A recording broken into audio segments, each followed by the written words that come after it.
ഭർത്താവിന് കറുപ്പ് നിറം തന്നെ അർഹിക്കുന്നില്ല എന്ന് ഭാര്യ. ഒടുവിൽ കാമുകനൊപ്പം ചേർന്ന് ക്രൂര കൊലപാതകം.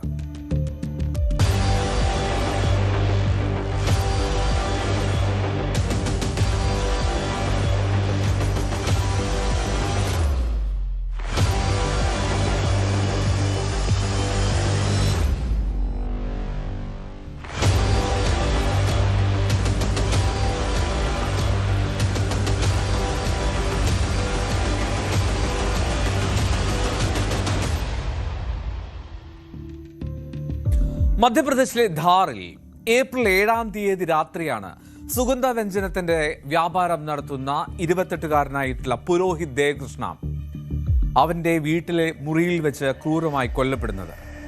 ഞെട്ടിക്കുന്ന വിവരങ്ങളാണ് ഇത് സംബന്ധിച്ച് ഇപ്പോൾ പുറത്തു വരുന്നത്. മോഷണ ശ്രമത്തിനിടെ നടന്ന കൊലപാതകം എന്ന് കരുതിയ ഒരു സംഭവം, പക്ഷെ അതങ്ങനെയല്ല. അവന്റെ ഭാര്യയും അവളുടെ കാമുകനും ചേർന്ന് ആസൂത്രിതമായി കൊലപ്പെടുത്തിയതാണെന്നാണ് പോലീസിന്റെ കണ്ടെത്തൽ. പുരോഹിതിന്റെ ഭാര്യ പ്രിയങ്ക പോലീസിൽ പരാതി നൽകിയത് അവൾ തന്നെയാണ്. മുഖംമൂടി ധരിച്ചെത്തിയ ഒരു കൊള്ളസംഘം വീട് ആക്രമിച്ചു. എന്നിട്ട് 3.5 ലക്ഷം രൂപയുടെ ആഭരണങ്ങൾ കവർന്നു. തടയാൻ ശ്രമിച്ച അവളുടെ ഭർത്താവിനെ അവർ കൊലപ്പെടുത്തി. ഇങ്ങനെയായിരുന്നു പ്രിയങ്കയുടെ പരാതിയും മൊഴിയും. എന്നാൽ പോലീസിന്റെ വിശദമായിട്ടുള്ള അന്വേഷണത്തിൽ അവളുടെ മൊഴിയിലെ വൈരുദ്ധ്യങ്ങൾ ഒന്നൊന്നായി പുറത്തു വന്നു. മോഷ്ടിച്ചു എന്ന് പറഞ്ഞ ആഭരണങ്ങൾ അവളുടെ വീട്ടിൽ നിന്ന് തന്നെ പോലീസ് കണ്ടെടുത്തു. മൂർച്ചയേറിയ ഒരു ആയുധം ഉപയോഗിച്ചായിരുന്നു പുരോഹിതിനെ കൊലപ്പെടുത്തിയത്. ദേവകൃഷ്ണയും ഭാര്യയും നല്ല അടുപ്പത്തിലായിരുന്നില്ല എന്ന് അവന്റെ ബന്ധുക്കൾ പോലീസിന് മൊഴി നൽകുകയും ചെയ്തു. പ്രിയങ്കയുടെ ഫോൺ രേഖകൾ പരിശോധിച്ചപ്പോൾ രാജ്ഘട്ട് സ്വദേശിയായിട്ടുള്ള കമലേഷുമായി ഒരു അവിഹിത ബന്ധം അവൾക്കുണ്ടായിരുന്നു എന്ന് പോലീസിന് വ്യക്തമായിട്ടുള്ള സൂചന ലഭിച്ചു. അങ്ങനെ ദേവകൃഷ്ണയെ ഒഴിവാക്കാൻ ഇരുവരും ചേർന്ന് പദ്ധതിയിട്ടു. ദേവകൃഷ്ണയുടെ നിറമായിരുന്നു അവളുടെ പ്രധാന പ്രശ്നം. ആ നിറത്തെ ചൊല്ലി പ്രിയങ്ക നിരന്തരം പരിഹസിക്കാറുണ്ടായിരുന്നു എന്ന് സഹോദരി ജ്യോതിയും വെളിപ്പെടുത്തി. ദേവകൃഷ്ണ ഇരുണ്ട നിറമുള്ളവനാണെന്നും അതുകൊണ്ട് തന്നെ തന്നെ പോലെ വെളുത്ത ഒരു ഭാര്യയെ അയാൾ അർഹിക്കുന്നില്ല എന്നും പറഞ്ഞ് പ്രിയങ്ക നിരന്തരം അധിക്ഷേപിക്കുമായിരുന്നു എന്നാണ് ആ മരിച്ച ദേവകൃഷ്ണയുടെ സഹോദരി പറയുന്നത്. कि आप काले हो, आप मेरे को डिजर्व नहीं करते हो, आपने मेरे लिए क्या किया है? मैं तो अच्छा लड़का डिजर्व करती हूँ, आपने मेरे लिए क्या किया है? और धमकी दे, 1-2 बार तो झगड़े में उन्होंने कॉलर भी पकड़ ली. और तू तड़ाके से तो बात करती ही थी. वो उन्होंने कभी इज्जत नहीं करी भैया की. और वो कहते थे मेरे को तुम पसंद नहीं हो, मेरे को नहीं रहना तुम्हारे साथ, मैं तुमको छोड़ दूंगी, तुम ऐसा नहीं करोगे मैं तुमको छोड़ दूंगी, तुम ऐसा हो, तुम वैसे हो, तुम अच्छे कपड़े नहीं पहनते हो. ദേവകൃഷ്ണയെ കൊലപ്പെടുത്താൻ കമലേഷ് തന്റെ സഹായിയായിട്ടുള്ള സുരേന്ദ്ര ഭാട്ടി എന്ന ആളെയാണ് നിയോഗിച്ചത്. 1 ലക്ഷം രൂപ കൊട്ടേഷനായി തീരുമാനിക്കുകയും ചെയ്തു. ഇതിൽ 50,000 രൂപ അഡ്വാൻസും നൽകി. ഈ സംഭവ ദിവസം പ്രിയങ്ക വാതിലടച്ചില്ല. അങ്ങനെ അകത്ത് കിടന്ന സുരേന്ദ്ര ഉറങ്ങിക്കിടക്കുകയായിരുന്ന ദേവകൃഷ്ണയെ കൊലപ്പെടുത്തി അതിക്രൂരമായി. മോഷണ ശ്രമമാണെന്ന് വരുത്തി തീർക്കാൻ വേണ്ടി ആ മുറിയിലെ അലമാരയിലുണ്ടായിരുന്ന സാധനങ്ങളൊക്കെ വലിച്ചുവാരിയിട്ടു. കൊലപാതക സംഘം പുറത്തുപോയതിനു ശേഷമാണ് പ്രിയങ്ക ബഹളം വെച്ച് ആളുകളെ കൂട്ടുന്നത്. തന്നെ കെട്ടിയിട്ട് ആക്രമണം നടത്തിയെന്നും വിലപിടിപ്പുള്ള സാധനങ്ങൾ മോഷണം പോയെന്നുമാണ് അവൾ മറ്റുള്ളവരോട് പറഞ്ഞത്.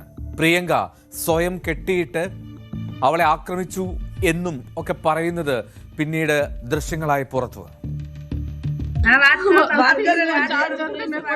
उन्होंने पहले हमारा मुंह दबाया, फिर उन्होंने बोला जो है हमको दे दो नहीं तो मार डालेंगे.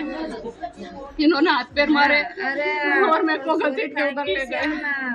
ये वाली अलमारी उन्होंने ढूंढी, नहीं मिला. मैंने बोला मैं सब दे दूंगी, हमको छोड़ दो. मेरा सामान मैंने सब निकाल के दे दिया. कब की बात है ये? मेरे को आधा घंटा हो गया चिल्लाते चिल्लाते.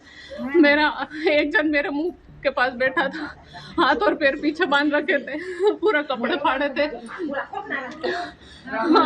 चिल्लाने की कोशिश करी तो बोला तेरे पति को मार देंगे. चोट भी बहुत कितने जन थे? ये मेरे को 2 दिखे थे, बाकी इधर भी और थे. 2 से 3 लोग थे मेरे पास. कैसे थे? कुछ था क्या? डंडा थे हथियार उनके पास? मारा कैसे? मैं इनको मारा ये नहीं पता, उधर मेरे को बांध दिया था, उसके बाद इधर मारा। चाकू से मारा हुआ है सर। वो इधर कब मारा मेरे को तो उधर बांधा था बेड चाकू पे। से मारा हुआ है, ये इतना पूरा काट दिया। कहने लग गया പ്രിയങ്ക നന്നായി അഭിനയിച്ചുവെന്ന് ആ ദൃശ്യങ്ങൾ കണ്ടപ്പോൾ തന്നെ നിങ്ങൾക്ക് വ്യക്തമായി കാണും. പക്ഷേ സത്യം ഒരു നാൾ പുറത്തു വരും എന്നുള്ളതിന്റെ ദൃഷ്ടാന്തമാണ് ഈ കേസ്. നിരന്തരം മൊഴിമാറ്റി പറഞ്ഞതാണ് പോലീസിന് സംശയം തോന്നാൻ കാരണം. വീട്ടിൽ നടത്തിയ പരിശോധനയിൽ മോഷണം പോയതായി ആരോപിക്കപ്പെട്ട ആ സ്വർണവും കണ്ടെത്തി. കമലേഷുമായുള്ള പ്രിയങ്കയുടെ ഫോൺ കോളുകളും ചാറ്റുകളുമൊക്കെ കേസിൽ നിർണായകമാവുകയും ചെയ്തു. ഒടുവിൽ പ്രിയങ്ക ചോദ്യം ചെയ്യലിൽ കുറ്റം സമ്മതിച്ചു എന്ന പോലീസ്. मृतक की पत्नी ने अपने प्रेमी कमलेश पुरोहित के साथ मिलकर एक व्यक्ति को 1 लाख रुपए में उसकी मृत्यु करवाने की सुपारी दी थी। इन सभी तथ्यों की जानकारी के बाद कंप्यूटर से पूछताछ करने के बाद मृतक की पत्नी ने भी पूरी घटना स्वीकार करी और घटना में अपने प्रेमी के साथ मिलकर इसको करना स्वीकार किया है और उसने धारदार हथियार से सोते हुए ही देव की हत्या कर दी और लूट का घटनाक्रम क्रिएट करने की इंटेंशन से इसको चेयरपर्सन की पत्नी को बांधकर वहाँ पे दूसरे कमरे में रख दिया और घटना के कुछ समय बाद उसको चिल्लाने के लिए बोला, जिसका पालन करते हुए उसने घटना के 10 से 15 मिनट बाद इसकी सूचना जाकर दी, जिस पर से सभी लोग जागे और ये घटना. കൊലപാതകം കഴിഞ്ഞ വീട്ടുകാർ പ്രിയങ്കയെ ചോദ്യം ചെയ്തപ്പോഴും യാതൊരു പശ്ചാത്താപവുമില്ലാതെയായിരുന്നു അവൾ ആ വീട്ടിൽ പെരുമാറിയത്. അവൾ അവരോട് തട്ടിക്കേറി, അതായത് ആ മരിച്ച പുരോഹിതിന്റെ അമ്മയോടും സഹോദരിയോടും ഉൾപ്പെടെ. ഇവൾ തട്ടിക്കേറുന്ന ദൃശ്യങ്ങൾ മൊബൈലിൽ അവർ പകർത്തിയപ്പോൾ അവൾ അത് തട്ടിത്തെറിപ്പിക്കാനുള്ള ധൈര്യമൊക്കെ കാട്ടുന്നത് നമുക്ക് ദൃശ്യങ്ങളിൽ കാണാം.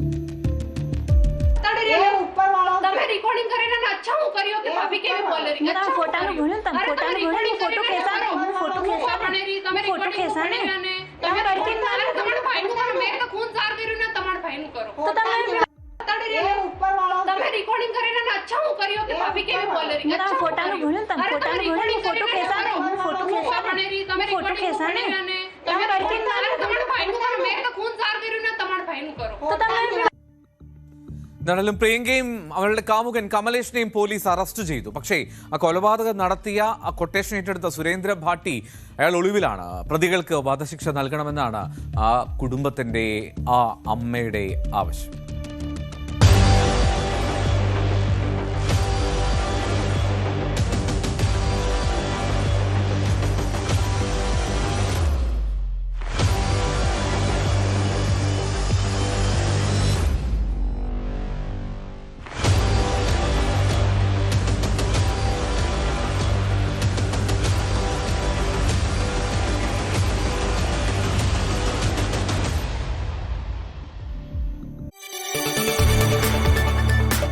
കൂടുതൽ വാർത്തകൾക്ക് news 18 Keralam YouTube channel subscribe ചെയ്യുക.